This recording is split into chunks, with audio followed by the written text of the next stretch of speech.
I am confused. Being philosophically consistent and being a very honest person, I'm sure you can tell me where God came from. And in addition, once you've told me where God comes from, please try to clarify how you can figure that a spiritual force can have an impact on a material universe to create it.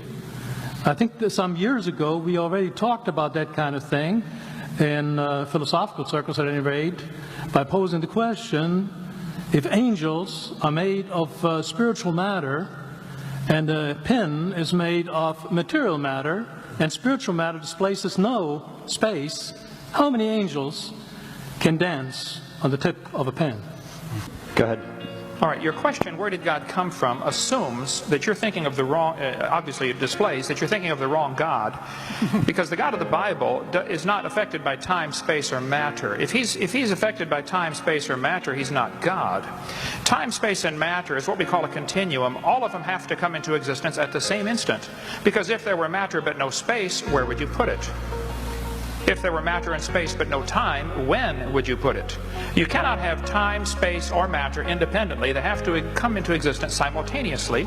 The Bible answers that in 10 words. In the beginning, there's time. God created the heaven, there's space, and the earth, there's matter. So you have time, space, matter created a trinity of trinities there. Just, time is past, present, future. Space has length, width, height. Matter has solid, liquid, gas. You have a trinity of trinities created instantaneously, and the God who created them has to be outside of them. If he's limited by time, he's not God. The guy who created this computer is not in the computer. He's not running around in there changing the numbers on the screen, okay? The God who created this universe is outside of the universe. He's above it, beyond it, in it, through it. He's unaffected by it.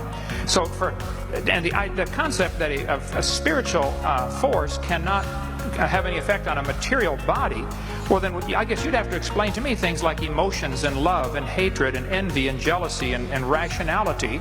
I mean, if your brain is just a random collection of chemicals that form by chance over billions of years, how on earth can you trust your own reasoning processes and the thoughts that you think?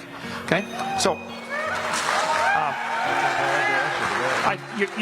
your question, where did God come from, is assuming a limited God. And that's your problem. The God that I worship is not limited by time, space, or matter. If I could fit the infinite God in my 3-pound brain, he would not be worth worshiping, that's for certain. So that's the God that I worship. Thank you.